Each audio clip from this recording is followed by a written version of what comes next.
ఓం నమ శివాయ శ్రీమాత్రే నమ.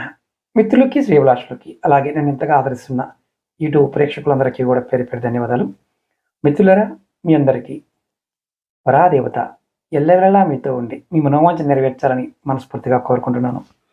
మనం షార్ట్ వీడియోల్లో దైవక ప్రసాదాలు దేవతలకి ఏ ఆకులతో ఏ పువ్వులతో పూజ చేస్తే ఫలితాలు కలుగుతాయో తెలుసుకుంటున్నాం.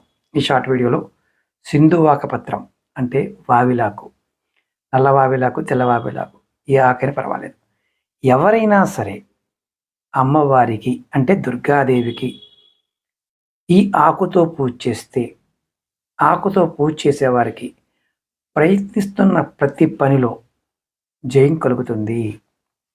ఖచ్చితంగా తెలిసిన వారు కామెంట్ చేయండి. వావిలాకు, దీన్ని సంస్కృతంలో సింధువాక పత్రం అంటారు. అలాగే మీకు ఈ వీడియో నచ్చినట్లయితే లైక్ చేయండి, ఛానల్ని సబ్స్క్రైబ్ చేసుకోండి. ఈ వీడియోని 10 మంది మిత్రులకి షేర్ చేయండి. ఓం నమ శివాయ శ్రీమాత్రే నమః.